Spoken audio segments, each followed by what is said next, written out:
It's been a topsy-turvy start to the campaign for Queen's Park Rangers, but the 7-1 capitulation at Coventry City a few weeks ago seems to have been a turning point.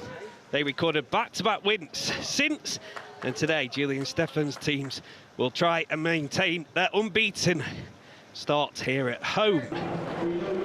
Stoke are one of the Championship's early pace setters and have done everything to suggest they could be a surprise promotion contender.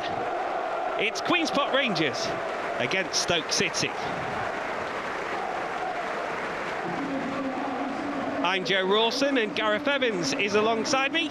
Gareth, your thoughts on today's fixture? Good afternoon to all of our viewers. Thank you, Joe. Really exciting fixture, a game that I'm really looking forward to. I don't think that it's as clear-cut, Joe, as people would have you believe, or that the Championship table would certainly have you believe. I think, yes, of course, Stoke have had a fantastic start to the season.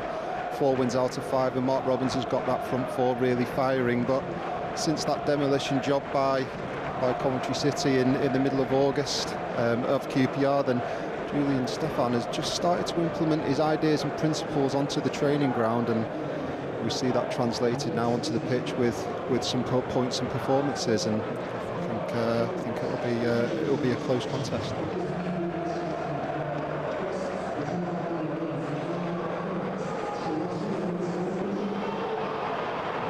Hello, welcome to the Matchday Loftus Road for a Championship game we hope will have goals in as Queen's Park Rangers host Stoke City. It's just 2 wins in 5 for QPR, but with a draw in there as well, 7 points from their opening games marks this is their best league start in 4 years. They've certainly been an entertaining watch for the neutrals so far, having scored 9 and conceded 12. Manager Julian Stefan is confident they will have turned a corner after a difficult opening to his tenure. They got a very decent 3-1 victory over Wrexham last time out. Stoke, having spent much of the last few years scrapping at the wrong end of the table, have been the surprise package so far, but you can understand why their supporters may be apprehensive when it comes to anticipating a promotion bid. Nevertheless, Mark Robins and his squad have done everything to suggest that they could sustain things. They overcame big spending Birmingham City 1-0 last weekend.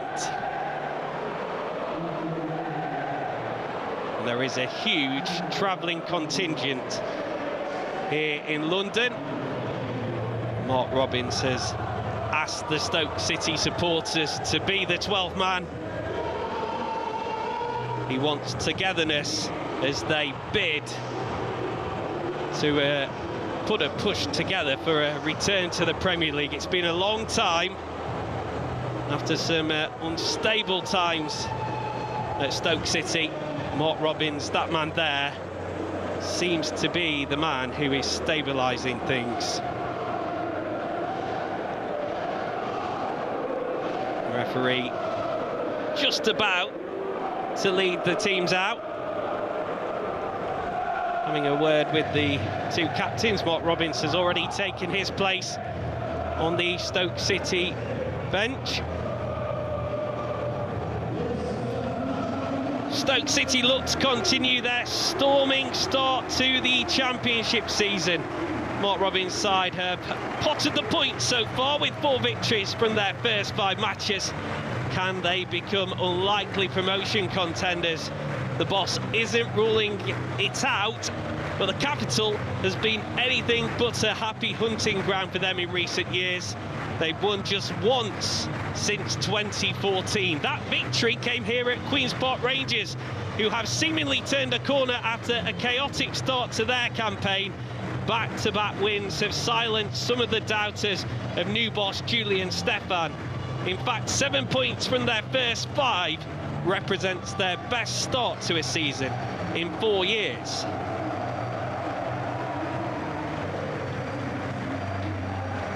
Let's take a look at the team news, starting with Queen's Park Rangers, and it's an unchanged side from the one that beat Wrexham 3-1 last weekend. Richard Kone is having his best scoring run in English football, having found the net in the last 3 games. Goalkeeper Ben Hamer is on the bench, having signed only yesterday as a free agent, with Joe Walsh out injured. Poku and Chair remain absent with injuries.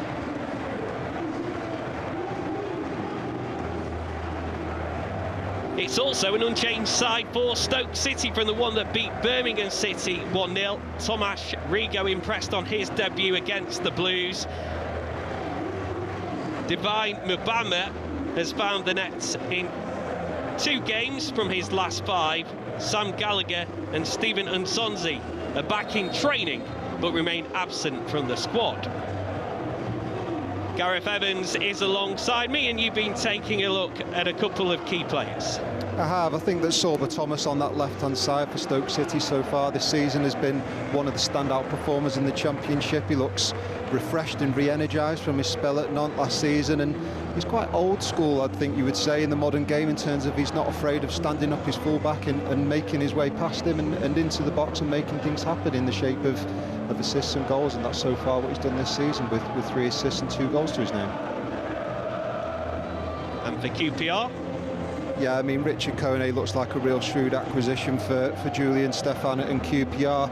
18 goals last season for Wickham in the league, and always questions asked when players step up from League One whether they can perform and score in the Championship in the same way they have done in the division below, but he's most certainly done that so far this season. 3 goals to his name in the last 3 games, and quite unorthodox, I think, in the way that he carries himself, but he's a real handful, and the Stoke centre-back pairing will have to be right at their game if they're going to go back to the Potteries with 3 points this afternoon. Well, the referee this afternoon is Tim Robinson. He's actually taking charge of his first game this season. He's been mainly working in the Premier League on VAR. Richard West and Mark Scholes are his 2 assistants. Tom Reeves is the 4th official. Well, you'd expect goals in this game, because when Queen's Park Rangers play, there have been goals this season. Stoke, one of the early pace setters, looking to maintain their very decent start, but QPR have been good here in front of their home fans, looking to remain unbeaten this season and going further back into last season. It's just 1 defeat here at home in their last 6, and it's not been a happy hunting ground, the capital for Stoke City, in recent years. They are looking to start on the front foot, though, the visitors, who are in their change strip of yellow this afternoon. QPR in their famous hoops. Owen Cresswell, who was a summer signing from West Ham, said he decided to join Stoke City after seeing a bloke in front of him in a queue for an airport, and he had a Stoke City tattoo on his leg. Said that was fate, and that's why he made the decision to move to the Potters. Right, too sure I've ever heard that one before, but it's an interesting one. Whatever works for you. Revealed that in an interview a couple of days ago, Aaron Cresswell, after such a long stint with West Ham, over 300 Premier League appearances for him, and he'll be asked to do some defending here as Queen's Park Rangers work it towards the edge of the penalty area. Yeah, exactly what we've expected so far, really. Quite a tight affair. Stoke having the lion's share of possession in this opening 2 minutes, but QPR showing that they're more than capable of getting the ball forwards and making things happen. It just broke down a little bit there, but a really good start and an energetic start to the game. Julian Stefan, the 44-year-old, was appointed in the summer after Marti Cifuentes moved to Leicester. Former Reign and Strasbourg boss. Of course, credited with bringing through the likes of Osman Dembele, Rafinha and Desiree Doué during his time at Rennes, and Queen's Park Rangers are hoping he can have a similar impact on the young talent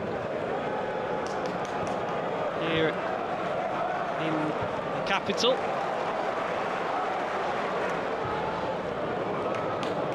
Cross is too close to the goalkeeper Johansson, who gathers at the second attempt. Yeah, I think Romain Borrell found a nice bit of space out on the wing there. I think he'll be disappointed with the quality of his delivery, but shows that there's an opportunity there in the wide areas against Stoke to benefit from the ball. And a possession given away, and it was a real opening for Harvey Vale. Maybe he could have taken a touch, decided to take the shot on first time, and it was rather tame. It allowed Johansson to make the save. Yeah, Lewis Baker comes down and concedes possession. Richard Kone dispossessing him. Sorry, it isn't Richard Kone dispossessing him, sorry, it's Madsen dispossessing him, and falls to the QPR forward, and of course he hits the target, which is what you would expect, but what an opportunity that is in the early stages to get a decent opportunity on goal, and you're half expecting the net to bulge with that one. Already, Queen's Park Rangers pressing Stoke in and around their own penalty area, and there's been a bit of hesitation across that defensive line. And they've nicked it away high up the pitch again as Kone just tried to lay it off to Burrell.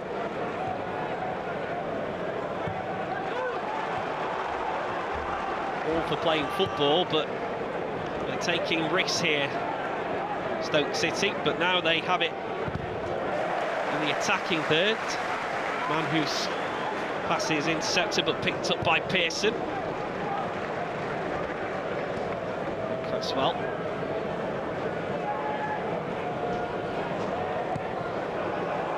It's a dangerous delivery, but Obama didn't quite read it, and it goes behind for a goal kick.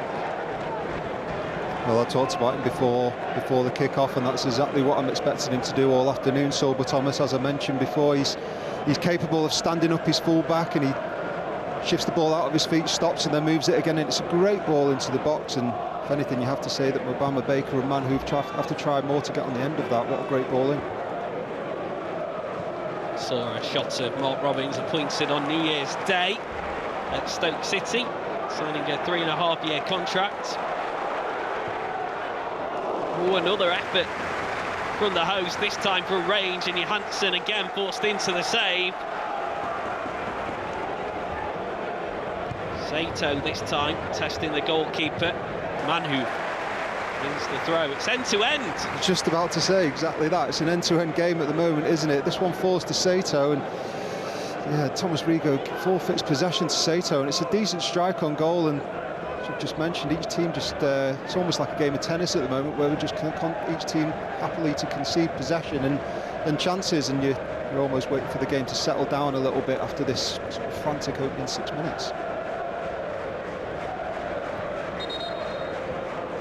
Could be a long throw here from Junior Shamadou.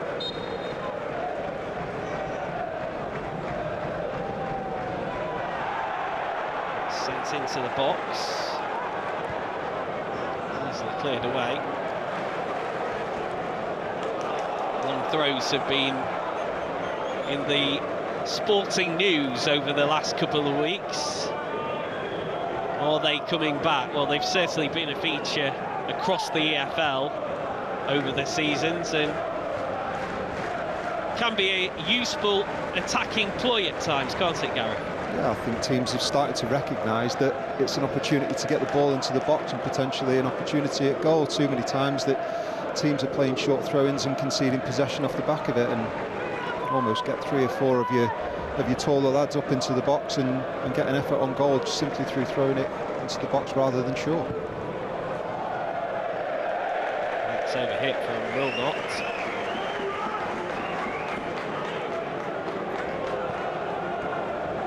Making his 158th Stoke appearance this afternoon. St Gathers, the Stoke City goalkeeper, has seen a lot of the ball inside the opening 8 minutes.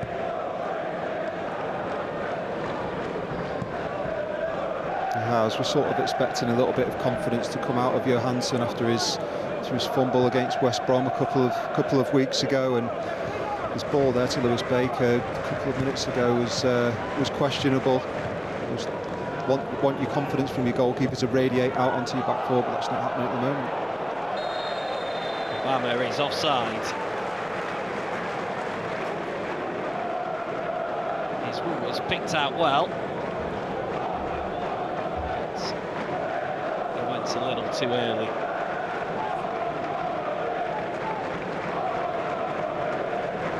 There is Mark Robins, who built a dynasty at Coventry City during his time there and hopes to achieve similar here at Stoke. Saw great success over the 7 years with the Sky Blues. We'll have to go some to replicate that sort of success at Stoke, but if he could be the man to get them back to the top flight, he will be forever remembered as a hero. Still very early days in the campaign, but it's been such a good start. Yeah, I've played against quite a few of Mark Robbins's commentary teams over the years during my career, and they were always very difficult team to play against. The way that he set his team up, philosophy that he implements and the principles that he implements into his side made them difficult to break down, but also so fluid in possession, which is what we're seeing now in this Stoke City team. And I think all of the fans are obviously really happy with Mark Robins' appointment, and the fact that he's had 2 windows now. He's sort of starting to see a foundation built for the way that he wants his team and the club to move forwards, and it's been reflected in the points that they've accrued so far this season. Chamadou.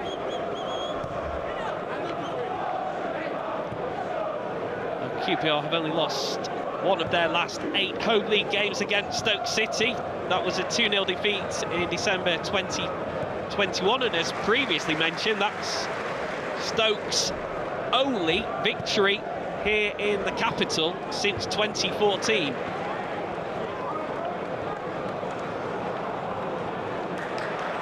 Thomas loses possession to Bale, and back by Enrico. Thomas wins the throw. Again, really positive play from Thomas there. Had the opportunity to come back and play to his centre midfielder, but he decided to get the ball out of his feet, and he managed to win a throw-in in the opposition's third.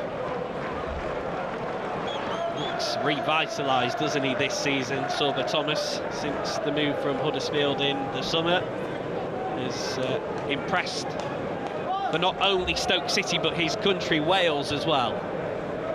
He has. He's had a really strong start to the season, and I think it's so refreshing to see wingers stand up their fullback now and make an attempt to get to the byline or cut inside and whip across. Too often we see, especially in the Premier League, players coming back and playing safe as a means of retaining possession, but that's not been Thomas's game so far this season. He's made a point of trying to get past his fullback and make things happen from there, and I think he's been one of the most electrifying players so far in the Championship.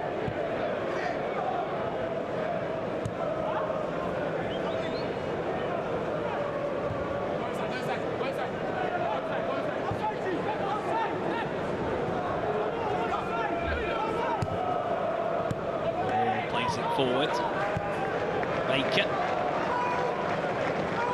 Cresswell, to Thomas, looking to use his trickery.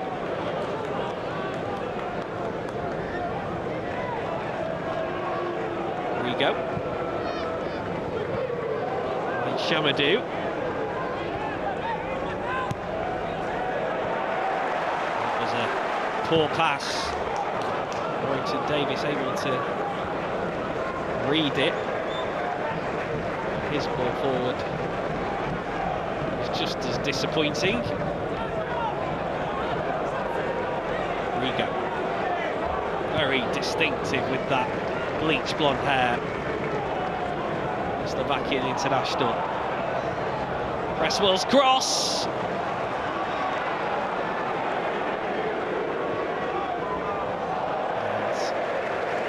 Ball in towards Baker, just unable to pick him out. And Pearson. 1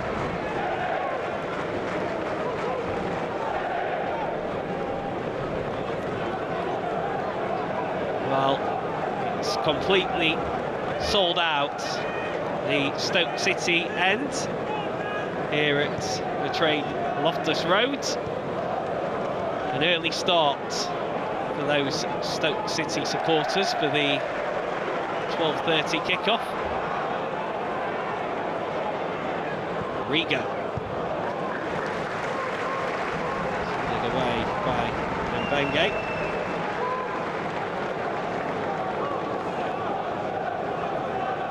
One of the summer acquisitions, joining from Reading, Amadou Mbenge. Big character in the Queen's Park Rangers squad. We're going to see a long throw again, this time Thomas winding one up.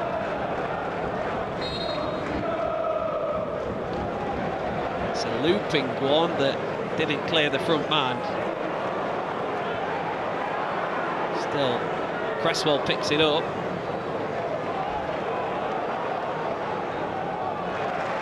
He allows it to go behind for a corner. Yeah, as far as long throws go, that's probably not one of Thomas's best, is it? I think he lost grip of the ball and ended up looping up. But what Stoke did do on the back of that was manage to recycle the ball, and on the back of that managed to get a corner kick, which is yet another ball into the box. They have good delivery with Thomas and Cresswell.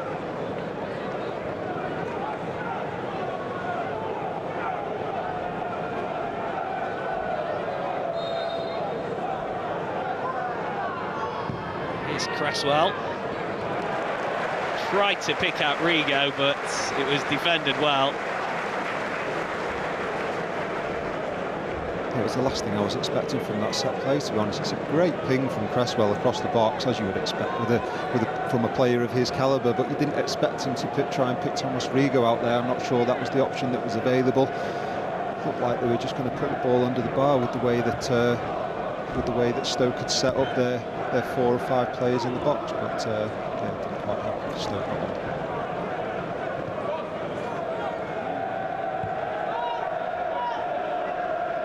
The wall. Van Hoove makes a mess of the cross.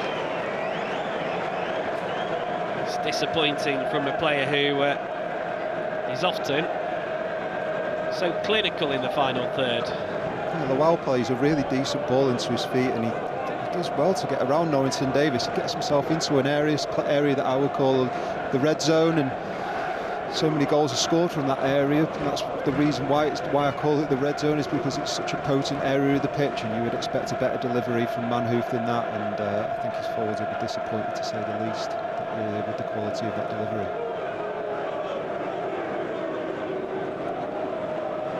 The best opportunity of the opening 70 minutes has come for Queen's Park Rangers. That effort from Harvey Vale after Stoke were dispossessed, high up the pitch. But Johansson made the save. It is the visitors that are starting to dominate possession.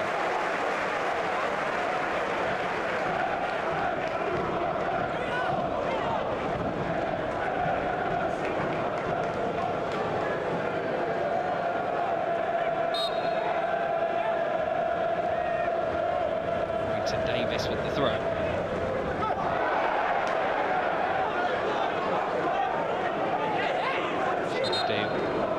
Using his strength to see off the challenge of Sato.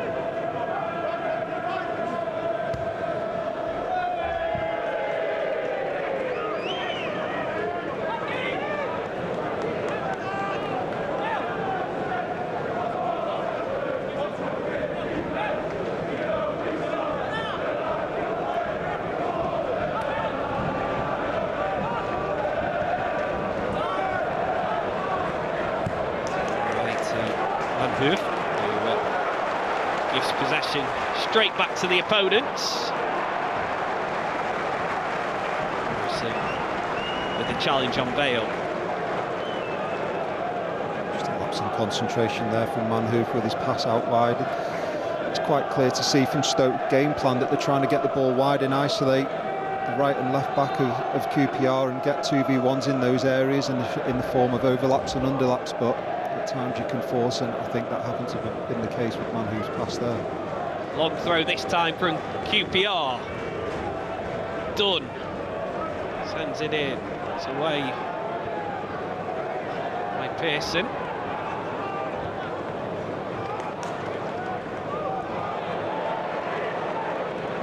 Does well to keep hold of possession. The offside flag goes up against Burrell.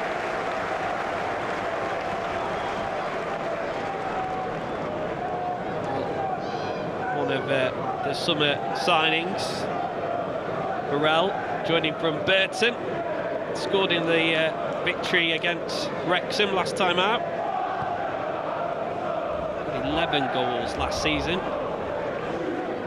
In League One, but it's always more difficult as you go up the levels.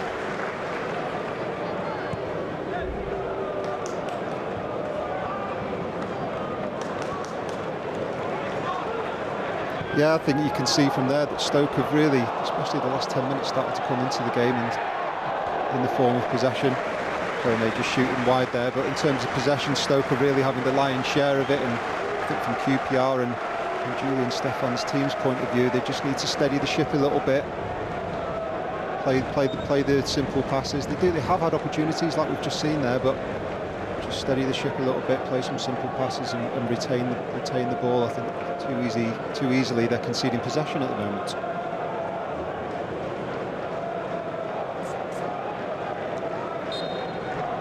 Julian Stefan has admitted that despite the back-to-back wins, there's still plenty of work to be done as he gets his new side truly playing the way he wants them to.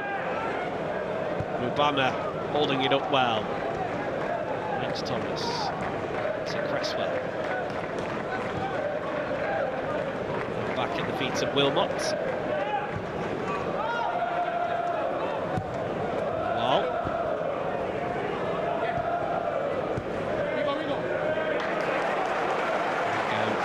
Dispossessed. Good work by Varane.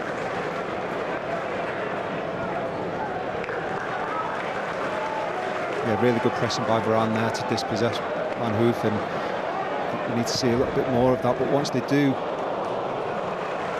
regain possession in transition, then as we've just seen there, they're conceding possession again so easily. I think that first pass has to be really secure. First 2 or 3 passes have to be really secure, and they can retain possession and build an attack from there. Too easily they're conceding possession, as I've already mentioned.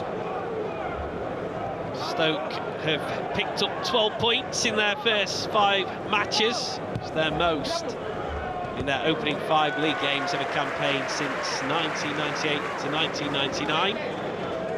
Brian Little was the Stoke City manager back then.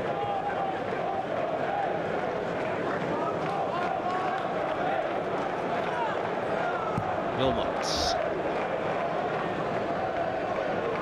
It's controlled well by Manhoef, and then he wasn't able to prevent the throw. Just looked like he was going to keep the ball in there, didn't it? But Norrington Davis pressing him well and ushering him out of play and managing to get the throw in. But just looked for a minute like Manhoef was going to be able to turn there, and like I say, really good pressing from Norrington Davis to deny him. Did all the hard work in bringing it out of the sky, but yeah, he wasn't able to fend off the challenge as Sato goes down and wins a free kick.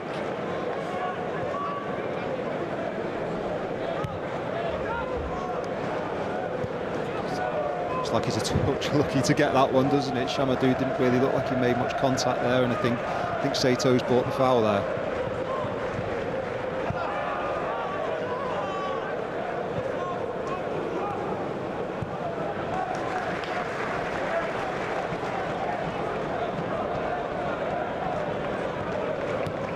Plays it forward.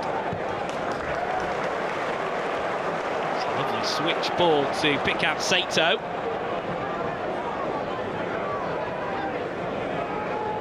Madsen. Punched away well by Johansson. And the goalkeeper clashed with one of his own players. Cresswell is okay. Johansson took a keen one, but it was a good punch by the Stoke City stopper from a dangerous ball into the box. It was. The ball came out to Sato on this left-hand side, and he manages to find some space. Plays it back to Madsen, who whips in a really testing cross. Really difficult one for the goalkeeper to decide whether he's going to come or not, but he commands his area and punches it. The back of it, I think he's had a knock from his own player Cresswell, but really well dealt with by Johansson. Like I say, an excellent ball in from Madsen, a really testing ball. And he's dangerous in that position, Jimmy Dunn, as a right back, just because of his height. A bit like when Dan Burn plays at full-back for Newcastle. If they do get the ball into the box and he's able to attack the 6-yard box, he is a real threat. He is. He's obviously a physical presence, Jimmy Dunn, and he's almost a bit of an unorthodox full-back, you would have to say, in that position, but he has no right really to have the athleticism that he does possess, and once he does get into the box when the ball comes in from the far side, he can really cause a problem for Stoke. Well, for any Championship team, but you would imagine for Stoke today, and he did there. 5 goals last season, the QPR captain. They'll resume with a drop ball. Gives Queen's Park Rangers back possession. Morrison sends it long. Sato does well to win the header. Rigo with a touch. Obama.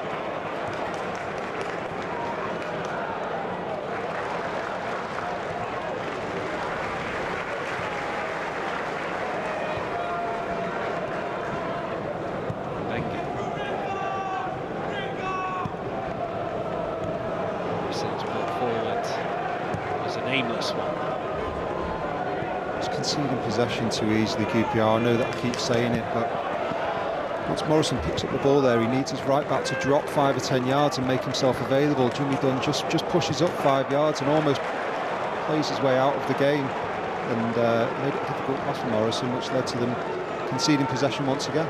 Here's Thomas driving towards the byline. Baker! His shot was blocked. QPR are able to clear it away. The passes completed and the possession stats just emphasises the point you're making, Gareth. Yeah, the possession stat speaks for itself, but as you see there, with the passes completed, it's the story of the game so far. 26 minutes on the clock, and Stoke have had the majority of the ball and managed to put together some more patterns of play and some good passages of play, and that's through playing it simple, but also playing the ball forwards to the back foot of their own players and making things happen. And that's something that QPR are going to be looking to do from now on. Shamadou with the throw. Headed away by Dunn. Bale. He's able to do is just play it forward to no one. It's interesting to see Stoke City playing long throws into the box, isn't it, after all those years of seeing Rory Delap throwing the ball so long into the box and creating so many opportunities in the Premier League days. So it was almost a trademark of Stoke City for a long time, wasn't it? So I think perhaps that's something that Mark Robins has consciously brought back as a means of getting a bit of credit in the bank with the fans, maybe. Yeah, certainly under Tony Pulis, Rory Delap long throw is a real threat for many of top Premier League clubs. I always remember Dave Challoner doing it for Tranmere, for those who are a little older. But Stoke kind of made it famous under Tony Pulis. Here's Baker.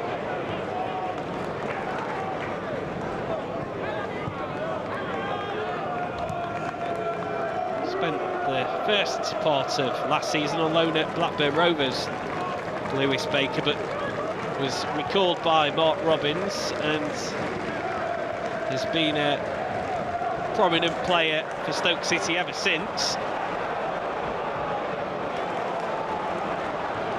Kone able to find the return pass to Burrell. A little bit better in the attacking third from QPR. Yeah, once they do manage to win the ball in that middle third, QPR, then they are a threat. There's no doubt about that, with that front four of Sato, Vale, Kone and Burrell. And that pass was just lacking a little bit of quality again. I think that's what's been missing in the game so far, especially from QPR's point of view. Just an overhit pass from Kone, but a good passage of play, getting the ball wide and trying to make things happen from there.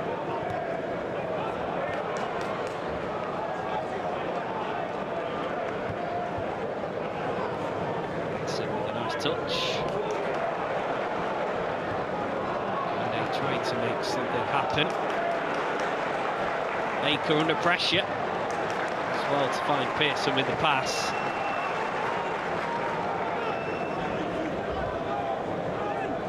Just trying to work out Baker's position. I think he's been excellent so far in this game, actually. Really influential in everything that Stoke have done positively. Dominantly been playing as a number 10 so far this season, but he's dropping really deep to get onto the ball and make things happen, and once the ball goes wide he's getting final third entries. Here's Kone.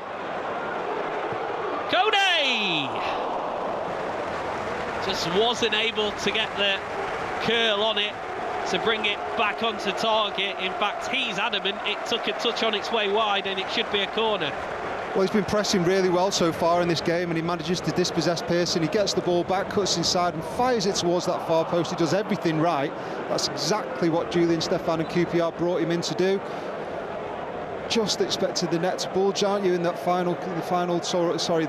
the back post, but he does everything right, shifts it onto his left foot and just managed to evade and go the other side of the post, but probably the best opportunity in the game so far. His 3 goals that he scored have actually come from his only 3 shots on target for Queen's Park Rangers. Quite some record, that. Well, that's a positive, isn't it? Every time he's had an opportunity, he's managed to score from it. I think QPR just need to give him some more opportunities. Yeah, when he finds the target, you do expect the net to bulge. Cresswell.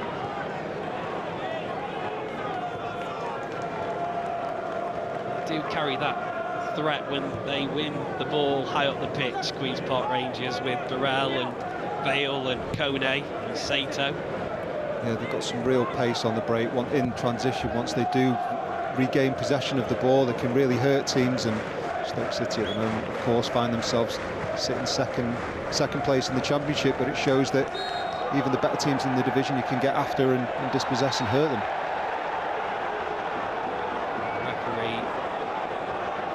With Liam Morrison.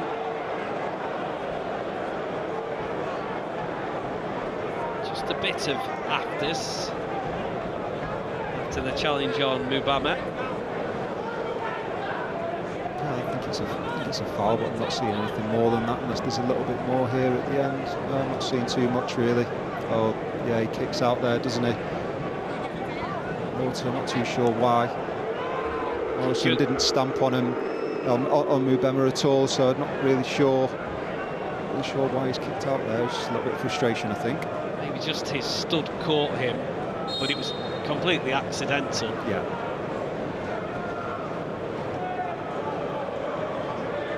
Tim Robinson, a very experienced referee, just has a word with both players, and cards remain in his pocket.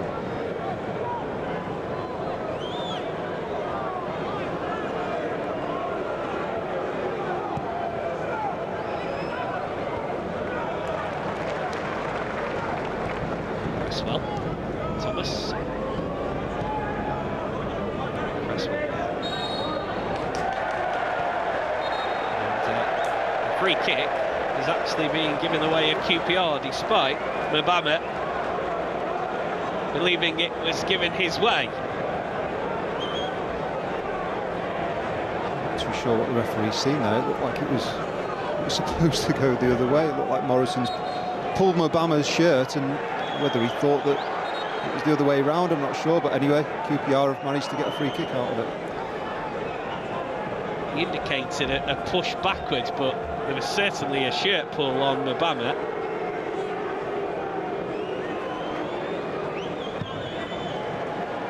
Nardi with the free kick, and it's a good ball to pick out Norrington Davis, who's being forced backwards. Accepts the throw there under pressure.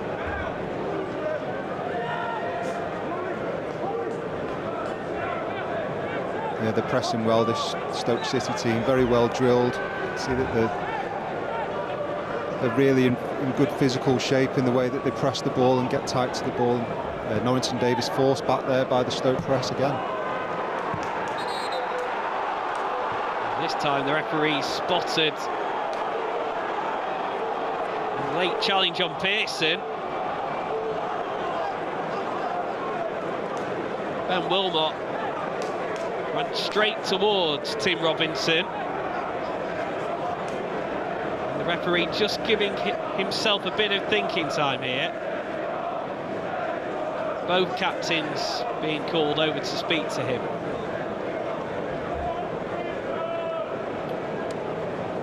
I think it was a genuine attempt to try and win the ball. Yeah, I think it was Richard Kone on Ben Pearson, which is something that we've seen quite a lot so far in this game, but temper's just flaring a little bit, I think, on the back of that Mubama challenge, and then Manhu forcing Norrington Davis back. There just seems to be a little bit of afters with every challenge, and it's a little bit naughty from Mbenge, that you would have to say, and Rafter's lucky if he doesn't get a booking here. It was just a heavy touch by Amadou Mbenge, and as he tried to recover, you see it so often, that overstretching, and with the stud showing, it can be a painful one for the opponent. It can be. I mean, I was wrong. I mean, I thought that it was Kone again in the centre of the pitch, but it just takes a touch out of his feet as he's trying to scan the pitch and find a pass, and as he gets his head up, the ball runs away from him. Ben Pearson rightly presses him, and so often you see players take that bigger touch and then try and chase after it and put in a bit of a late challenge, but it doesn't look like he's found his way into the book there, but he'll be lucky that he hasn't. And you can understand why Stoke captain Ben Wilmot was visibly frustrated as soon as it happened. Always worrying for Stoke City supporters when they see Ben Pearson down on the ground for a sustained period. He's had his injury troubles over the last couple of seasons. Had a lengthy layoff last year, Ben Pearson. I think Mark Robbins is questioning the fourth official as to why there's not been a card shown.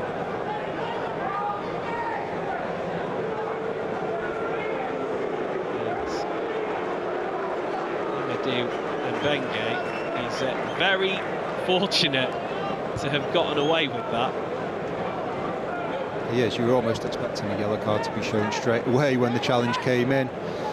Very lucky to get away with that, and you can understand why. Firstly Ben Wilmot, and then his manager Mark Robbins were frustrated. Shamadou, good work to pick out Thomas. Shouts for handball, not given. Here's Baker. Baker again. Took a deflection. It will be a Stoke City corner.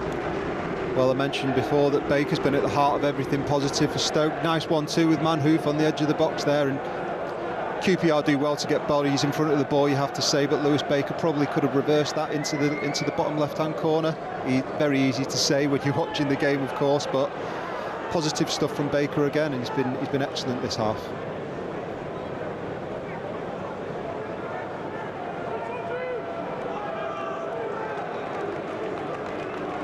Pearson back onto the field for this corner.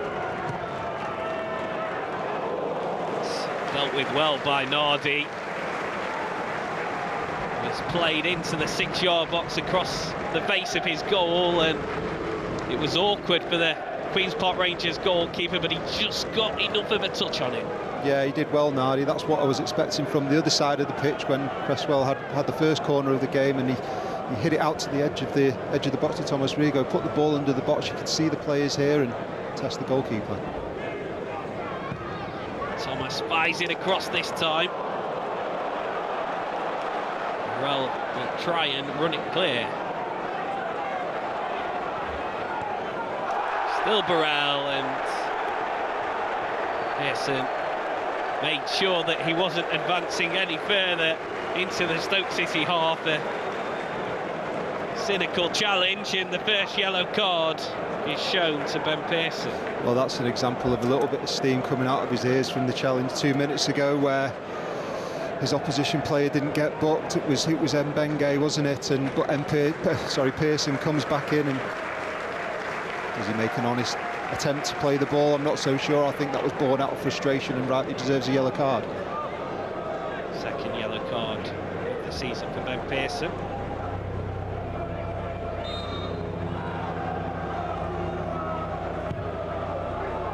Vale's free kick. Sended away by Wilmot. Thomas.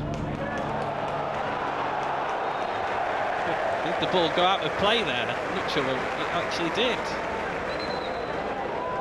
Yeah, I think the referee has given a free kick.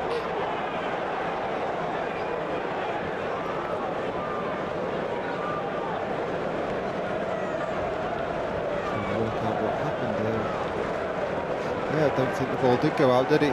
Thomas has handled the ball and picked it up as if the ball had gone out, and it hadn't. And on the back of that, there's a free kick, an opportunity for QPR to get the ball in the box. I think there's a conscious effort from QPR to get tight to Sorba Thomas. I think they see him as a massive threat this afternoon, and they've done well so far in trying to minimise his effect on the game. And there was a good opportunity shown there where Thomas had the opportunity to break, and he was closed down very well.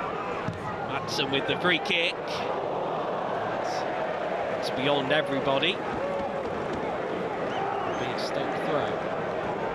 Did say that it was a good opportunity to get the ball into the box, and you're so frustrated I'm sure from a fan's perspective, but even more so from a player's perspective, when you load the box up and you expect a decent delivery and it just evades everyone. And really good chance to get an attempt on goal there, missed Beard simply through poor delivery and poor execution of the cross in.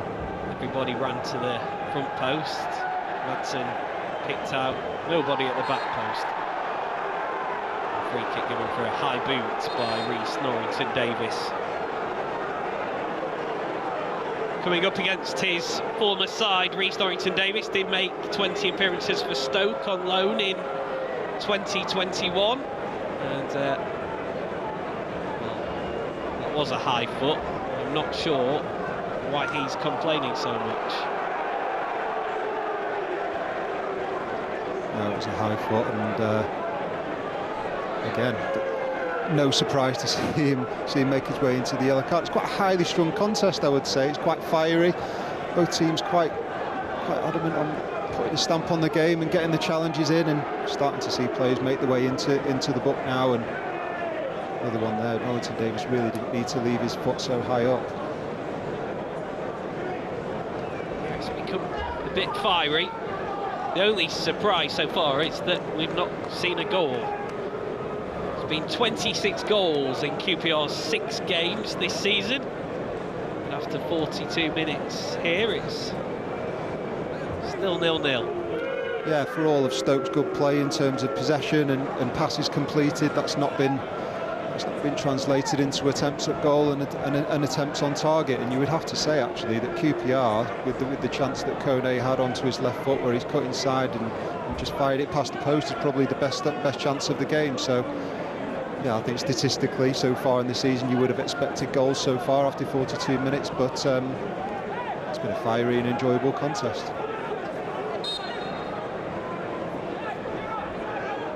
So we'll resume play from the free kick.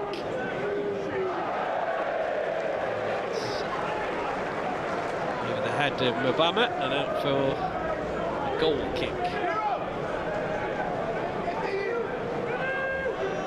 Swindon international has received plenty of plaudits for his part in Stoke City's solid start to the campaign. 2 clean sheets so far, only 3 goals conceded in the 5 matches in the Championship up until this point.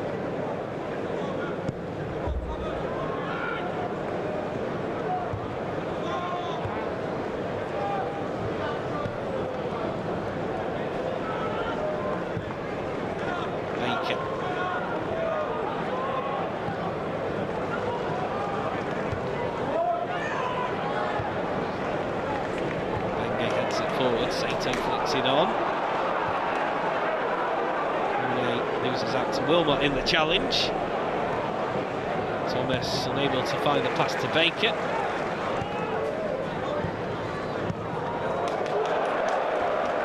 A loose pass backwards by Pearson, but swept up by Wilmot. A while.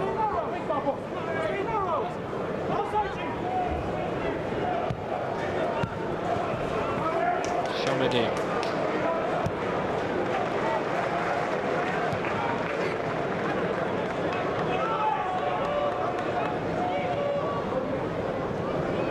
I think there will be at least a couple of minutes added on at the end of the 45 because of the stoppages due to injuries that we've had during this first half.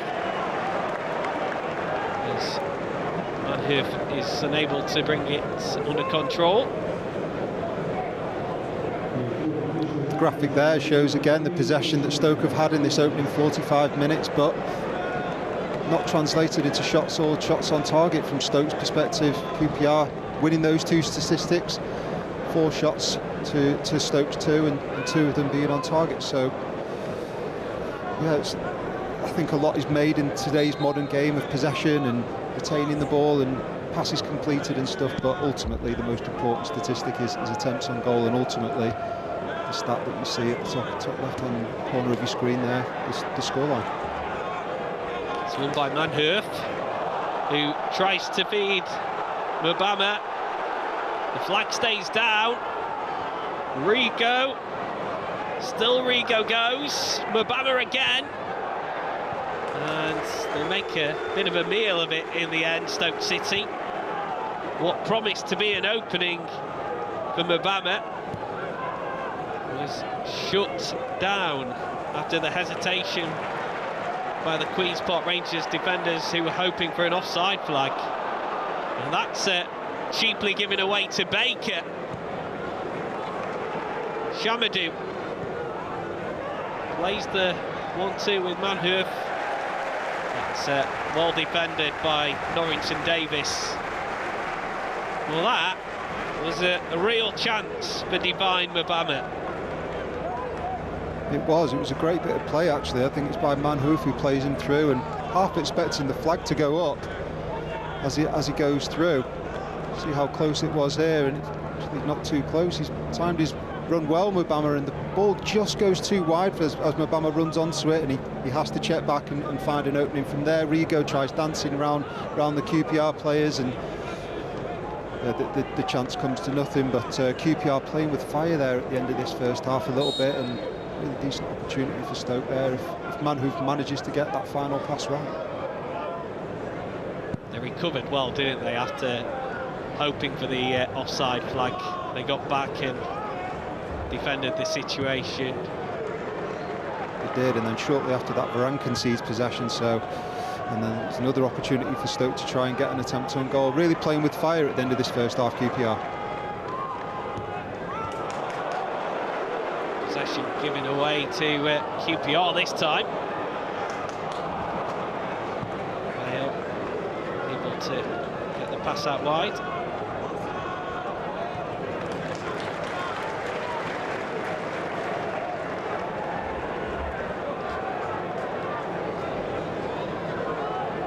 The final few seconds of this first half, it's been an entertaining 0-0. Neither side able to break the deadlock, But Richard Kone had the best of the chances. His shot flashed across the face of goal. He just couldn't find the curl to make it nestle into the bottom corner. And maybe Queen's Park Rangers are fortunate to finish the half with 11 men. The late challenge by Amadou Mbenge went unpunished by referee Tim Robinson. Plenty of food for thought for both managers at half-time. It is Queen's Park Rangers 0, Stoke City 0. Sort of looked after by the previous clubs and honoured by the previous clubs. Really nice to see all the old boys back on the pitch, and yeah, hopefully that inspires this team to score 1 or 2 goals in the second half, like you say, Joe. Yeah, that Jerry Francis hairdo has gone out of fashion, come back in a few times. It has come back in, yeah. Not fancy one, Joe, no? I don't think I can grow my hair that long, I'll be honest with you, Gareth. So we're just awaiting the two teams before we can get this second half up and running, and it looks as if that there is going to be a Stoke City substitution. They're messing about with the fourth officials board, which suggests that a substitute is incoming. Just wonder who that might be. Yeah, it's hard to say, isn't it? I mean, as a prediction, if it is a Stoke City player, it might be a tactical one, but it might be a case of let's get Ben Pearson off the pitch, because there was definitely some steam coming out of his ears towards the end of that first half, and of course his name's in the book. He's got a yellow card to his name, so management might be thinking it might be better to take him off and replace him with someone else, but we'll just have to see. Yeah, just waiting for confirmation, but it certainly looks as if there's going to be a change, because the fourth official is poised and ready. There's Michael Frey. I'm sure we'll see him at some point for Queen's Park Rangers this afternoon. He can add an extra line of threat to their attack. Good player to be able to bring off the bench. Yeah, they've got Romain Burrell playing there at the moment, who obviously has fantastic athleticism and is able to stretch teams by getting in behind back lines. But then you've got Michael Frey on the bench, last season's top scorer with 9 league goals. He's going to bring that extra dimension of physicality. Perhaps could be influential towards the end of the game when set pieces and balls into the box are coming aplenty. Yeah, only made his return from injury in the win last weekend, and it's going to be Seiko who comes on for Mark Robbins' side. So the Japanese player into the action at half-time. What do you make of that change? Yeah, I mean, you can only think that it's a tactical one, really. Trying to work out who he's come on for. I think it's Ben Pearson, as I said, in centre of midfield. So, yeah, I think I was probably right in my predictions at half-time, whereby Ben Pearson got his name in the book in terms of yellow card and visibly frustrated towards the end of that first half. And Mark Robbins obviously feels like they need to change personnel in that area of the pitch just to make sure they keep 11 players on the pitch. Confirmation of that change there. Pearson replaced by Tatsuki Seko into his second season at Stoke City. Yet to score for the club. Will today be that day?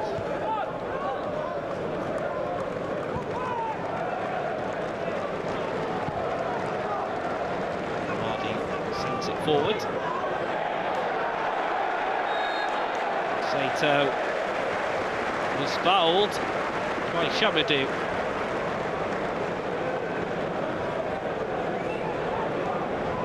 It's been an interesting battle on that side. Sato against Junior Shamadou. It has, it's been a good battle, and Shamadou's managed to stand up to Sato well so far, but Sato, having said that, has had one or two opportunities in that first half where he played the ball back to Madsen and the ball went in. So, yeah, I don't think Shamadou can rest on his laurels. Sato is a handful, and he's managed to win a free kick here. It's taken short to Madsen, who now sends it into the box. Cleared away by Seko. Not too sure about some of the set plays in this game so far. They've been a bit questionable. I think Madsen would be better just putting the ball in the box first time there. It just takes out any angle by playing it central. Yeah, I think you're better off just having Madsen on the ball and whipping a ball in, because it wasn't too badly positioned, albeit it wasn't wide, but still a good opportunity to hang it up to the back post or whip it to the far post. Nothing came of a simple sideways pass. It just gives Stoke the opportunity to push up and compress the game. Well,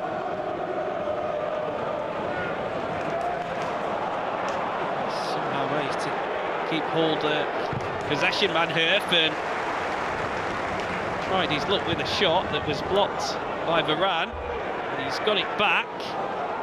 Now here's Thomas, and the miss-hit shot was by Rigo, and that was the real opportunity for Stoke City, as it was pulled back to Tomas Rigo. He just didn't make a connection with the ball. Yeah, Thomas for Stoke on that left-hand side manages to get in behind Jimmy Dunn for one of the first times so far in this game, and what he's done so far, what he's done so well so far this season, Sorba Thomas, is get into those areas and find a Stoke shirt or have a shot himself, and that's exactly what he's done. A little bit unfortunate that it didn't fall to Seko a little bit kinder, and they managed to get a decent opportunity on goal, but really good passage of play, excellent first touch from Manhoef on that right-hand side, which is where the attack stemmed from. He's looked lively this game, Manhoef.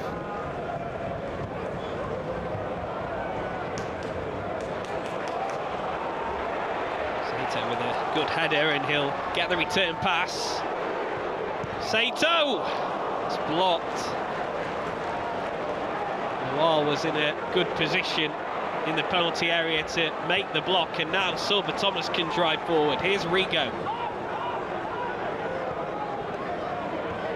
Well, that's a poor pass. Yeah, it's really poor play that from Rigo. Sorba Thomas breaks really well from almost the edge of his own area, breaks all the way into the final third, gives it out to Rigo and continues his run, and Rigo should just reverse play the ball back into his path, but Rigo deliberates on the ball really and ends up under-hitting a pass and concedes possession. Really good opportunity to get into the final third and into the box there. It's just gifted to Jimmy Dunn. Yeah.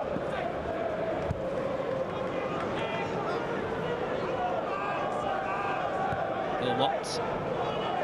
The wall.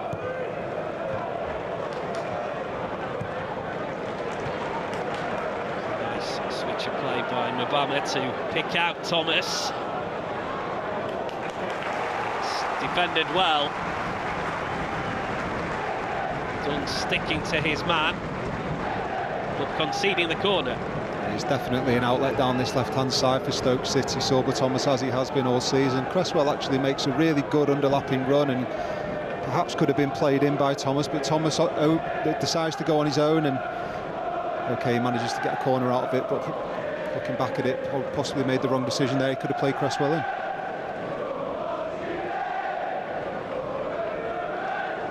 Thomas will take the corner.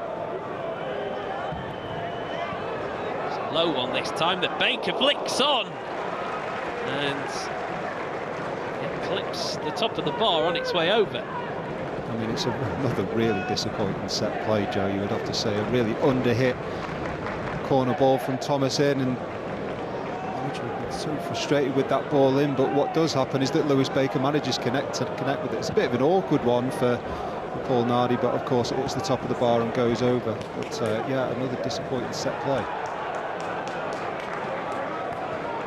Iran battles well to win possession. Sato was taken out by Baker. Sato just starting to have a bit of an influence on this game, especially down that left-hand side, as you've alluded to already, Joe, with that battle between himself and Shamadou, and he picks the ball up in the centre circle there, and Baker gives a foul, and quite rightly deserves a yellow card, as you can see here. Shifts the ball away from him, and Baker can't do anything other than what he did, which is to foul him and concede a free kick and a yellow card. First yellow card of the season for Lewis Baker.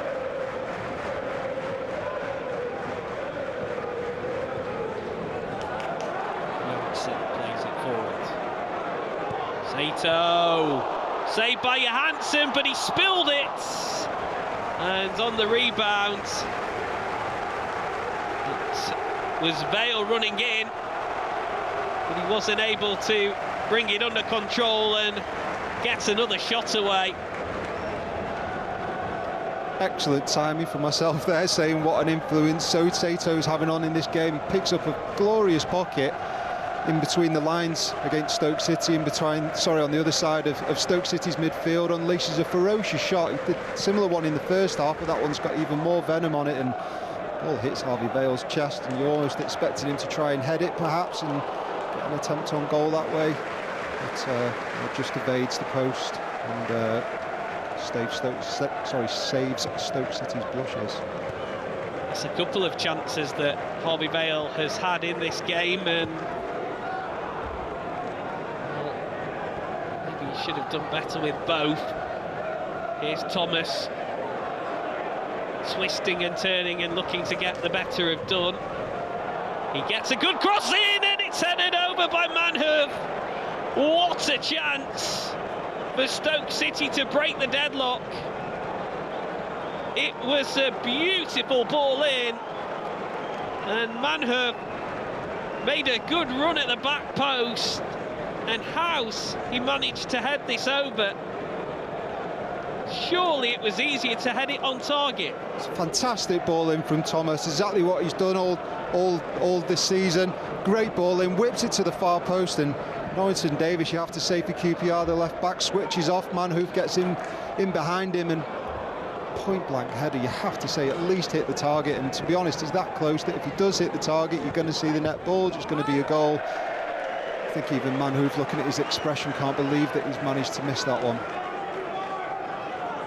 Best chance of the game so far, and it was a big one for Million Manhoof, and more changes to be made by Stoke City.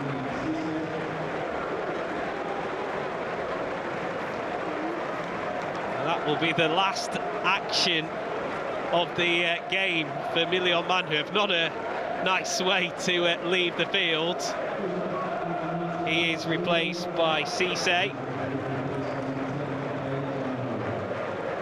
A second change to be made by Stoke as well.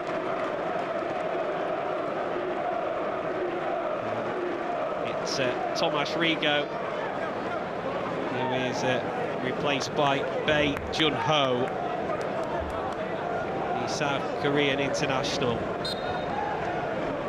Yeah, Mark Robins definitely shaking things up early on in this second half. If you add the fact that he took Ben Pearson off at half-time, albeit that was more to stop him getting sent off, you would have to say. I think Manhoof's been quite influential in this game so far, Joe. I'm quite almost disappointed to see him go off the pitch. I think he's had some really good touches, and I think he's obviously going to be hugely disappointed to miss that chance. I don't think for a minute that that's the reason that he's been taken off. I think they're just looking to shake things up, and be interested to see if there's a change of shape here. Perhaps going to a 4-4-2, it looks like. We'll just have to see how that one plays out. But Mark Robins clearly a little bit frustrated with proceedings so far and wanting to shake things up.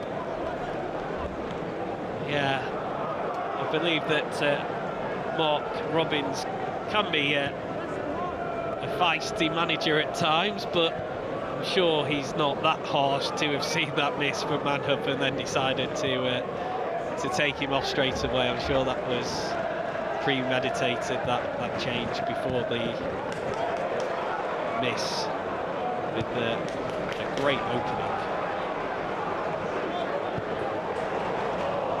Sato with a good ball. It's Played across by Vale, and it's a corner for QPR.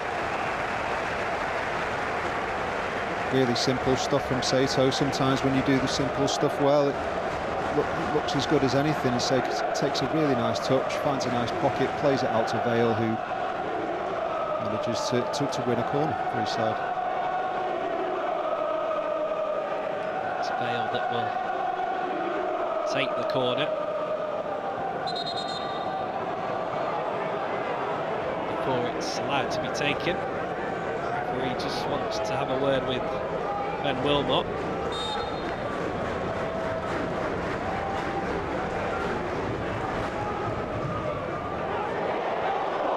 It's a good ball in, and Kone managed to get his head to it. He's unable to direct it on target, or was it Johansson that got a touch? I think it was the goalkeeper just getting something on it on its way over.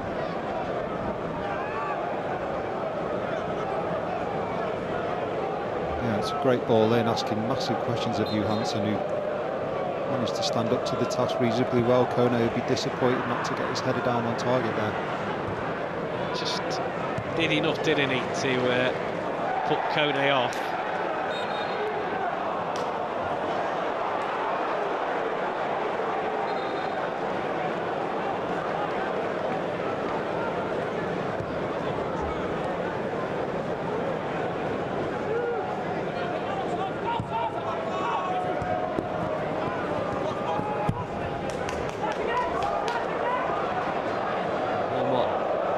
To sweep up, Johansson under pressure, but able to clear it away.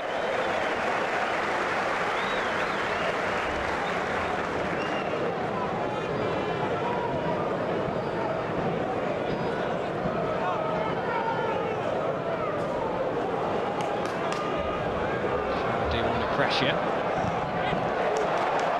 His clearance ricochets to Kone, and now here's Sato. Will be another corner, and Queen's Park Rangers are ramping up the pressure. Yeah, exactly that, Joe. QPR are really starting to apply the pressure now. Sato finding another good area in the box, and Baker doing well to get a foot in, and best that he can do is concede a corner there, but Sato really having an influence on this game now in the second half.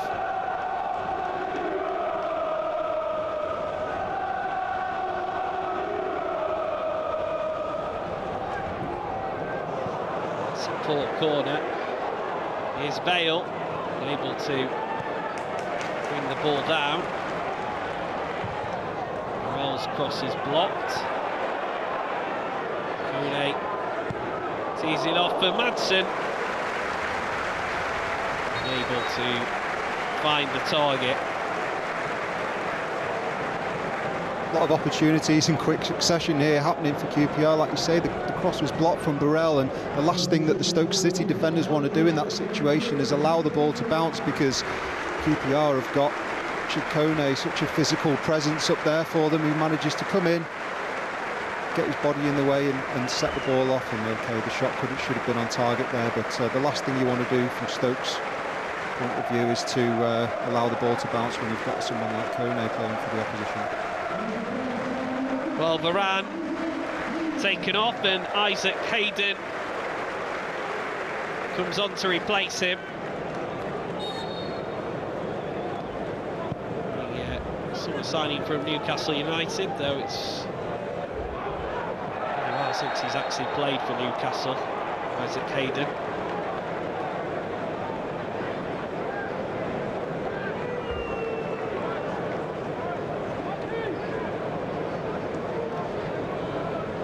Mark Robbins,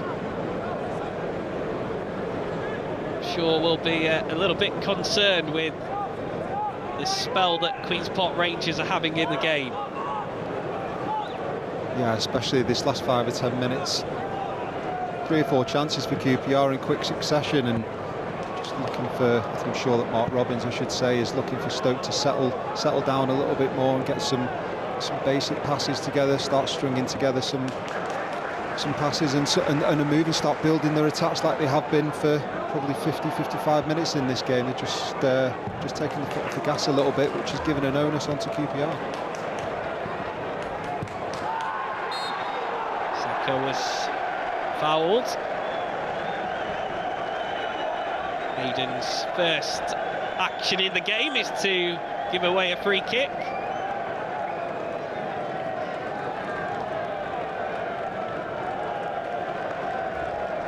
Yeah, it's needless. It's not a good first introductory move as far as Isaac Hayden's concerned. He pulls Seko back and concedes a free kick there. Wasn't able to press him in the right way and get his foot in. Baker with the free kick.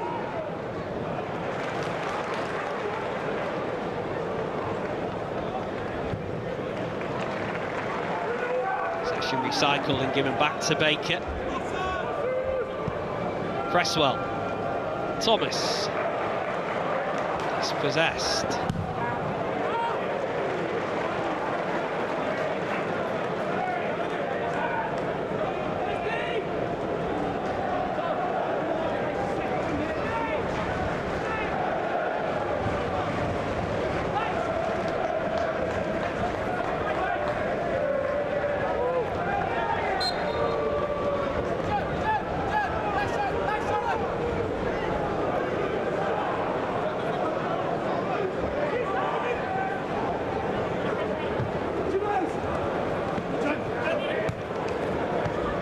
It forward.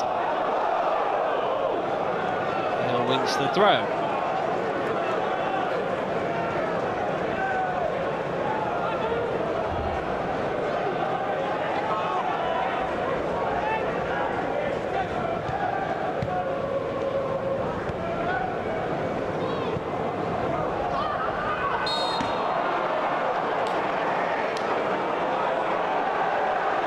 Hayden. He's already shown a yellow card. He's only been on the field, what, 2 or 3 minutes? Yeah, he's been on the pitch for 2 minutes and he's contributed twice, one of which was conceding a free kick. Fouling Sato, and now he's just committed another foul and got a yellow card. It's not the best opening sort of 60-90 seconds to a game, you have to say. Cisse. Warrington Davis does well under pressure.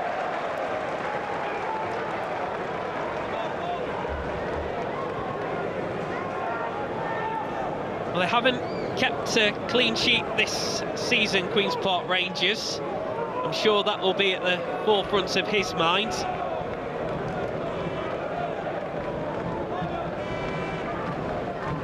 Yeah, of course, he'll be keen to not concede any goals, and they'll be looking to try and keep the ball out of the net in this instance, because these are a threat. Shoody's long throw, and it's out behind, off of Kone. I think for the last couple of minutes, Joe, the game's just become a little bit bitty. You're looking for it to settle down. It can often be the case when there's been quite a few changes in the game. Stoke have made 3, and QPR have made a change now. They're bringing on Isaac Hayden. You're just looking for the game to settle down a little bit more. And I think from Stoke's point of view, what influence does taking off Ben Pearson in midfield have on the way that the team have played? And Manhoef probably should have stayed on the pitch as well, but of course I'm not the manager. This is when one of those changes scores. Cresswell with the corner. It's overhit. Another poor delivery.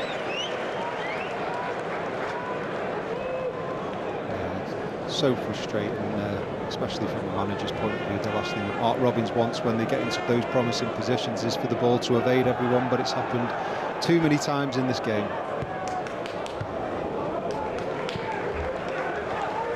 Well, have to get something on that.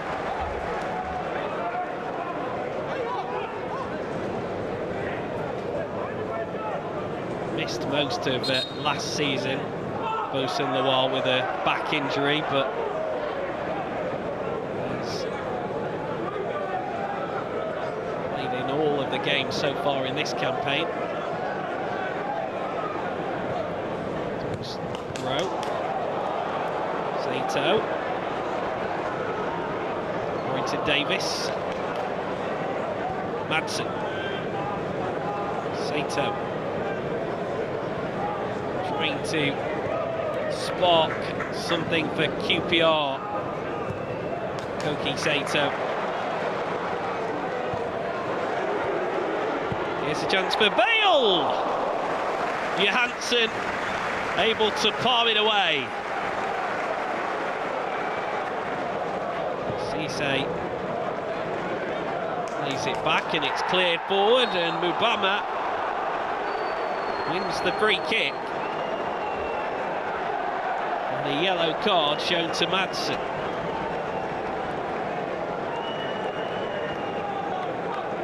Was it Madsen who showed the yellow card? I think it was.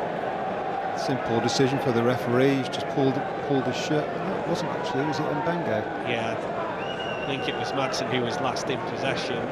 But I think the yellow card has been shown to Amadou Mbenge for the foul. Yeah, it's quite an obvious one. Frustrating one from Stoke's point of view because they were on the break, but Mbenge pulls him back, fouls, and concedes a yellow card as well. Decent save amongst all of that by Johansson from Bale's efforts. Kick is taken short. Again, the cross into the box was easily defended. Cresswell keeps it in play. Seka. Thomas.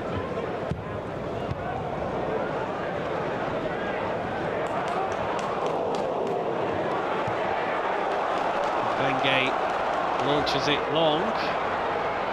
Kone and Burrell! What a chance for Queen's Park Rangers.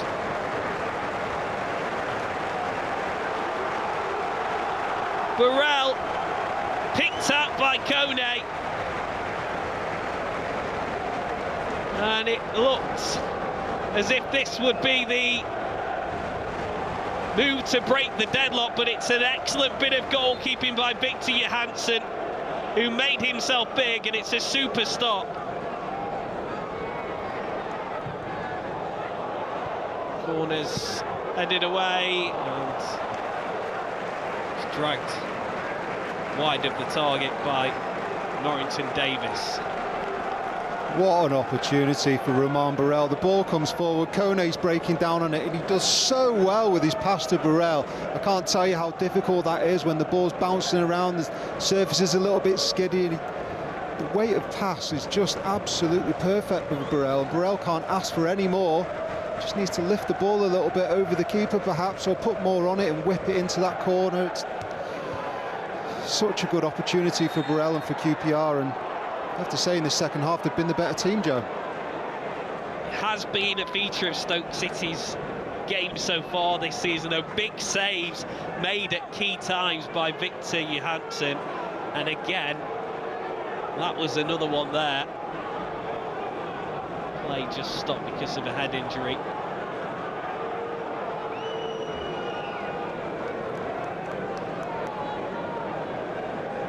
Just a couple of minutes before the Burrell opportunity, there was some really good combination play between Saito and Kone on this left-hand side, and Saito makes the right decision after it, plays a really crisp pass to Vale, who does everything right, gets the ball out of his feet and fires it, whips it towards that far coast, and great save by Johansson. And Vale's had 2 or 3 opportunities in this game, that one being the best of them, and that one being his best execution in terms of getting his shot on target. Looked for a minute like it was going to fly into the top corner, but great save from Johansson.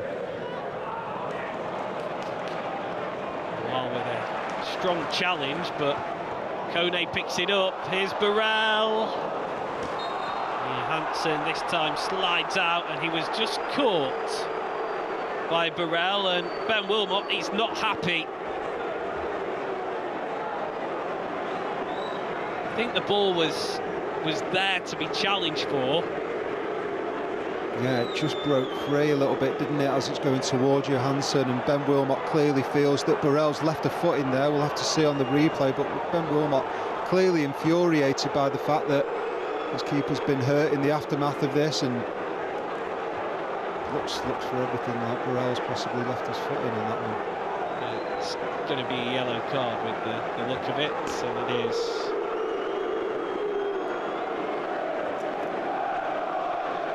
They're a handful, these two, aren't they, Kone and Burrell? And yet again, they try and have a combination there. Johansson does everything right, comes out, smothers the ball, as Stoke would expect their keeper to. Yeah, I think he deserves a yellow card for that one, Burrell, just as he's breaking down on the goal. On the keeper. He leaves a foot in there, and it's a bit of a nasty one for Johansson. He's getting a stud in the face there, and yeah, a naughty one from Burrell, I think. Initially, it looked as if it was just a challenge made as the ball might have come loose, but it was actually a late one from Burrell. But Johansson looks as if he's going to be okay.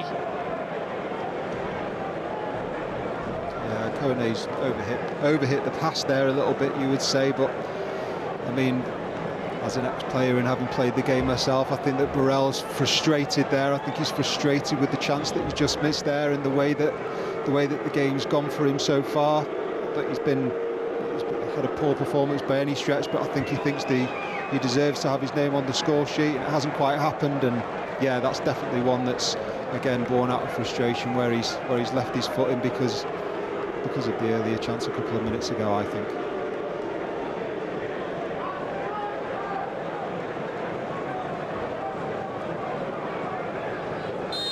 Feel like there's a goal on the way. It'll be interesting. Sorry, Joe. Interesting to see how QPR play out this last 20 minutes. We talked at half-time, you specifically, Joe, saying that they've got Michael Frey on the pitch, but Kone and Burrell are such a handful for that Stoke back line, and they're really starting to come into some sort of fluidity in this second half and create chances. Whether they stick with those two or bring Michael Frey into it remains to be seen. Yeah, that's who I was just going to mention to you. So it would be a surprise if we don't see him at some point. Yeah, he brings a different dimension. He brings that physicality that the other, well, Kone does, but Burrell perhaps doesn't.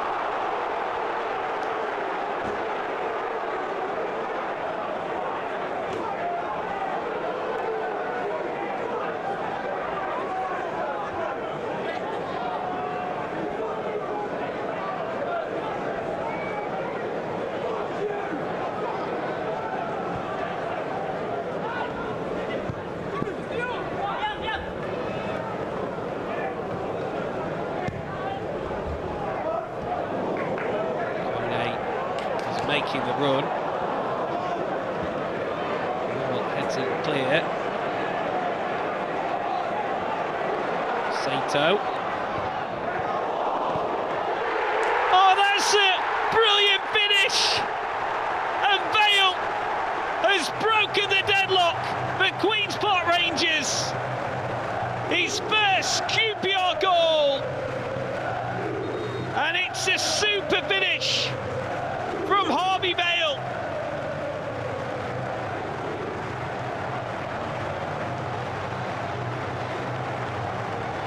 What a finish. That's exactly what we've been waiting for in this game. Sato's been absolutely sensational in this second half. He's been at the heart of everything good that QPR have done. He looked for a minute like he'd overplayed this one, but he tries to play a great ball back.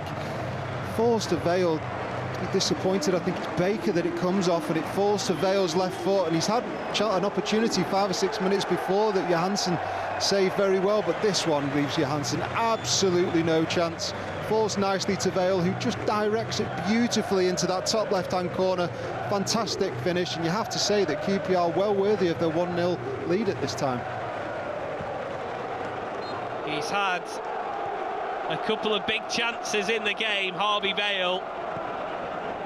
Fourth time of asking, he makes one count. It's a big goal from the former Chelsea youngster. Stoke City playing themselves into trouble here. Here's Sato. Burrell just couldn't guide the header on target. Yeah, Stoke City really need to settle down there, needlessly conceding possession, and really need to, like I say, settle down and try and get back to the game plan, because they've definitely come away from it. Sato running riot this second half. Another great ball in, and Burrell probably a little bit disappointed not to hit the target again there and give his side a 2-0 lead. But QPR absolutely brilliant this second half in terms of how they've gone about their business.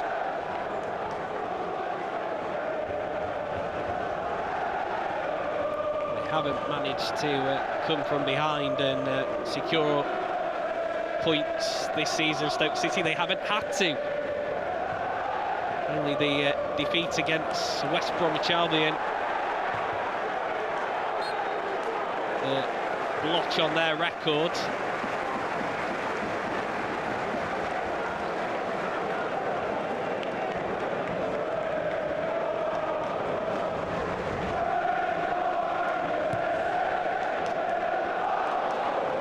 Kone tried to feed it to Burrell, but Lawal read the danger well. Seko.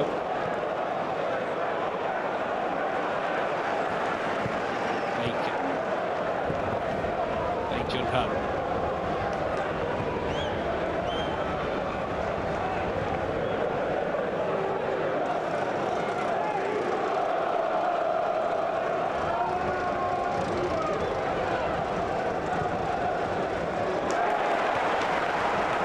Side is intercepted. Here is Burrell.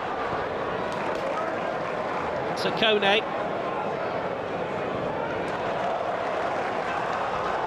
Out of play off of Kone.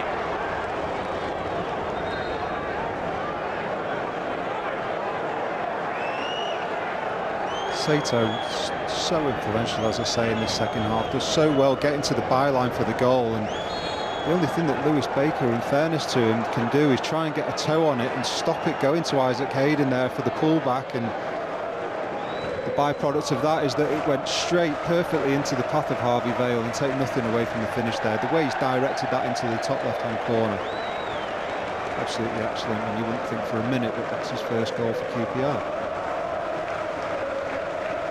Heading for 3 victories in a row, Julian Stefan. And his Queen's Park Rangers side as things stand.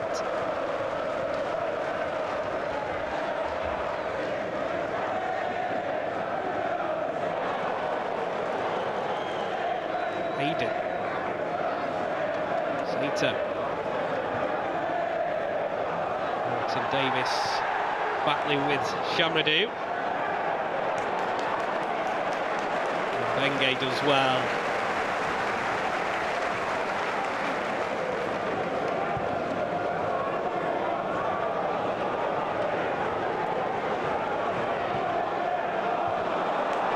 Possession given away cheaply, and it's fired over by Cisse, who had more time than I think he realised there. That's the last thing that Liam Morrison wants to be doing in that situation, conceding possession in areas like that. And quite a few times this game where Stoke have broken down on goal, and they've just snapped at the shot and not taken the time and get the knee over the ball, concentrate on hitting the target, just snaps at it, Cisse, and it's another good opportunity gone by the wayside for Stoke. Nervy moment for Liam Morrison.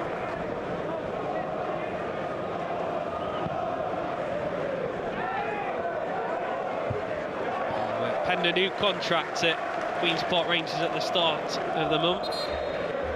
Very highly thought of young defender. His second season here, his move from Bayern Munich. We'll see another change. Mabama is making his way off.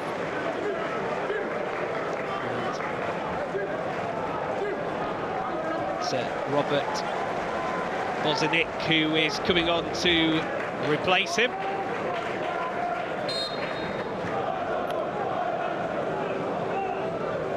Mubama not having the influence for Stoke City this afternoon that he's had so far this season. Don't think that he's been poor by any stretch of the imagination, but I think that the way that Stoke have played, managed to bring him into the game or make him as influential as he would like to have been. But yeah, we'll see what Bosnic brings for this last sort of 10 minutes.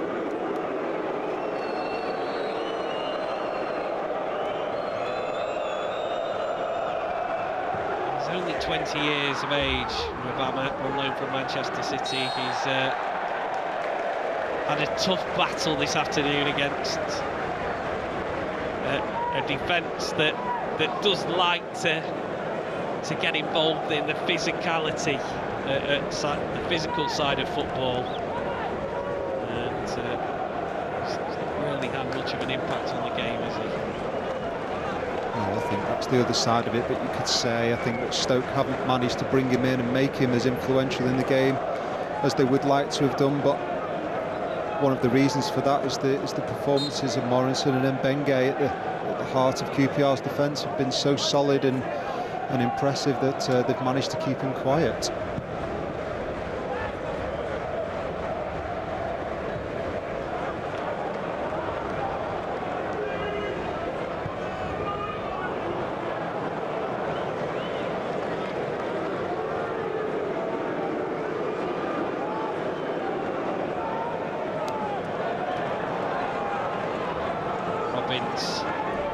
Hoping for some late sparkle from his side.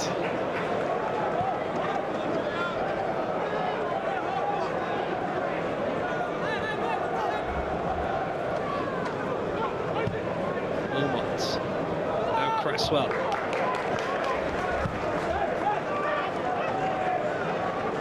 Bacon. Lawal.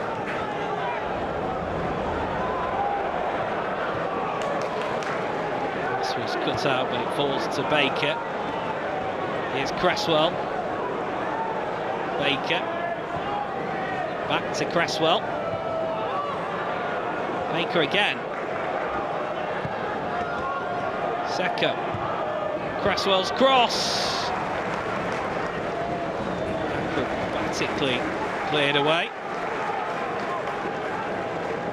So difficult in these situations when you're chasing a lead, trying to break down the QPR side that have got 11 players behind the ball. How do you get in a lead trying to break down the QPR side that have got 11 players behind the ball? How do you get having their own third of the pitch right now? And it's so difficult to break that down. One of the ways is obviously to get the ball wide and try and get balls in the box, which is easier said than done, but it's the difficult thing when you go 1-0 down away from home, that you give teams something to hold on to, and that's the way it's playing out at this moment.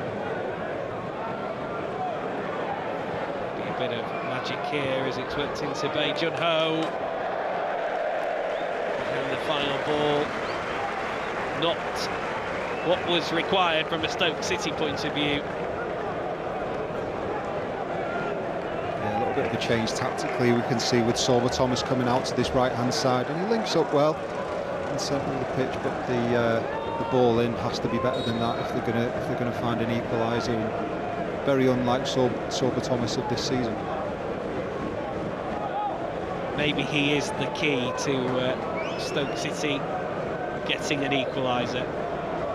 He has looked the most likely throughout the game so far.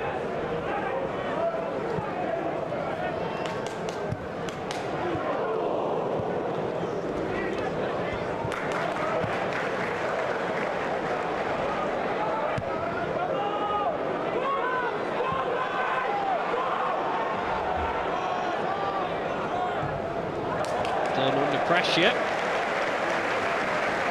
he wins the goal kick.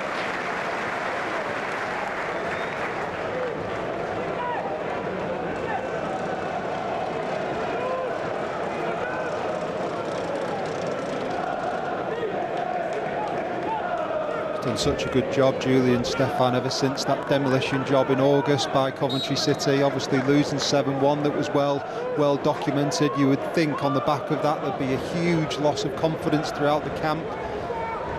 but he's managed to implement his ideas and principles on the training ground and replenish that confidence that would have been missing on the back of that disappointing result, and starting to see it come to fruition now with a really good display this afternoon, potentially a third win on the bounce.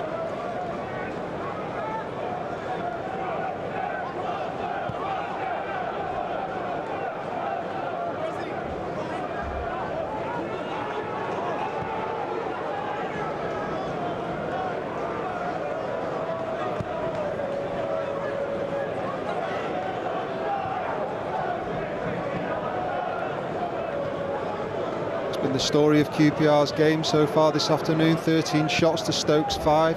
Interesting to see the possession stats at the end of the game. QPR managed to get the ball out of the feet and get some shots on target, and that's something that Stoke haven't managed to do enough this afternoon. Here's Kone. Nice through the legs, and then he was pulled back. Had a good game once again, Richard Kone. And we're going to see another yellow card, this time Osun Lawal. Defenders never like being embarrassed by the nutmeg. No, he's been sensational again this afternoon, Kone. Really showing his pedigree as a championship footballer, albeit it's his first season. He's showing that he's capable of stepping up to the level. Osun Lawal, the last thing he wants to do there is be isolated out there on the wing against him, and Kone does embarrass him somewhat by nutmegging him, and manages to end up winning the free kick, and Lawal getting his name in the book on the back of it. And really good, well-positioned free kick here for QPR. They just need to get this delivery right, and it's a really good opportunity for yet another shot on target. Second goal would surely seal the 3 points. So over the ball, it's fired in, and Johansson deals with it by punching it clear. Not quite for Sato and Kone at the edge of the box. The free kick has been given the way of Stoke anyway.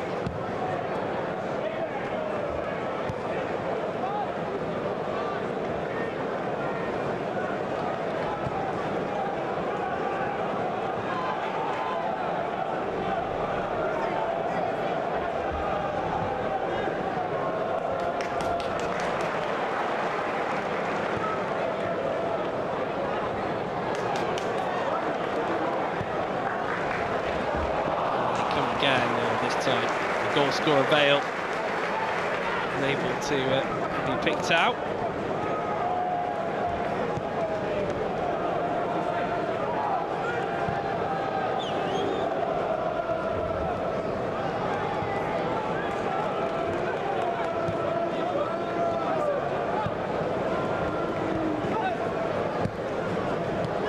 Stoke having plenty of the ball, but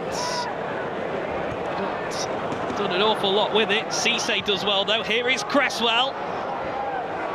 It's headed back across the box and then cleared away by Morrison. Here's Cresswell.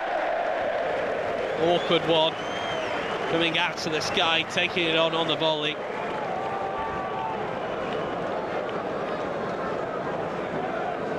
Yeah, it's a great ball in by Seko, and not something that Cresswell's done throughout his career, you have to say, getting into those areas and getting shots on target, albeit he is capable technically of doing it. Just before that, he's just put in a fantastic cross to the back post for Bezetnik to head across, and it just evades Jun-Ho, and it's a good passage of play that Stoke City haven't done enough of this second half. A minimum of 5 minutes to be added.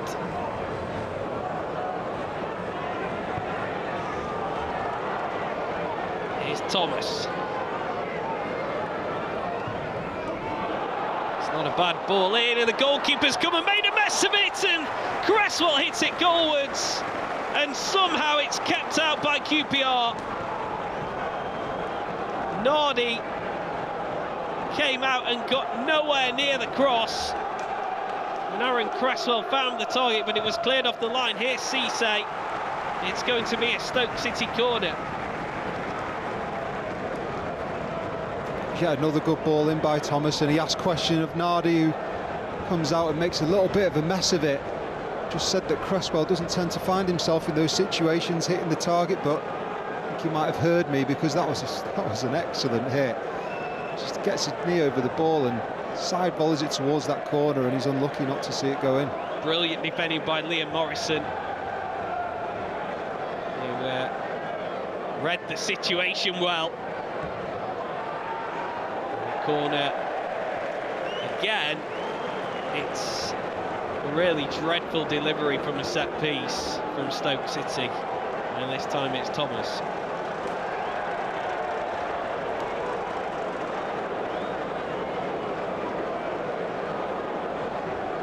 Yeah, Nardi comes out, and I think he does attempt to try and punch the ball, but he's under pressure from Bosnick, and that's the best that he can do, is sort of punch it into Cresswell's path, and it sits up nicely for Cresswell, and he's, like I say, very unlucky not to see that go in the way that he hits it. Such a clean connection. You're almost in those situations hoping that you slice it a little bit and it goes a bit more central, and does find its way into the back of the net, but Nardi lucky to get away with that one. Queen's Park Rangers heading for a third victory in a row. They last had a winning streak of 3 in a row back in January in the Championship.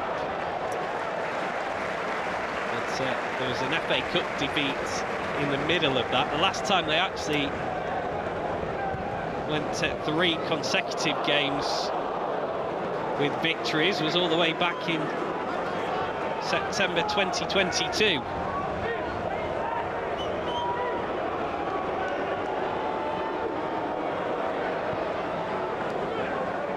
It's hard to believe that statistic, isn't it? That is a long time waiting for QPR fans, but they're fully deserving of this lead at the moment. They just need to try and hang on and put that monkey off their back, you could say, with three wins on the bounce. Thomas's delivery still in play. Cresswell, now Baker gives it back to Cresswell. Baker, Seko, Cresswell, making it inside. Cisse, Baker, the cross is overhit. Well, they tried to work the perfect position to send the ball into the box, and Lewis Baker bitterly disappointed with that delivery. Yeah, I think they've tried to work something a little bit different to what they have done so far in this second half. Cresswell had an opportunity to get the ball out of his feet and whip the ball in. He turns it down and plays it back to Baker. Actually, I don't think it's too bad a ball in. It just needs to be a little bit lower, but chances just haven't been frequent enough for Stoke. And I think at the end of this game, they're going to look back at that man hoof chance and what a big part that played in the game. Could have been game-changing.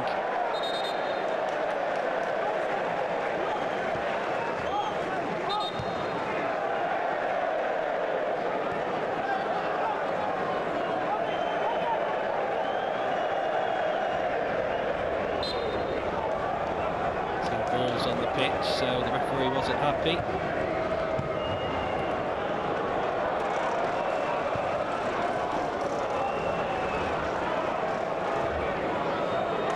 Their one last chance in this for Stoke City. No, they've given possession away. Surely that will be that, as Burrell's unable to keep hold of it. Cisse. Is there some late drama? There isn't, because there is the full-time whistle. It's more capital punishment for Stoke City, whose dreadful record in London continues. Harvey Vale scoring the winning goal. His first for QPR, as they make it 3 championship victories in a row.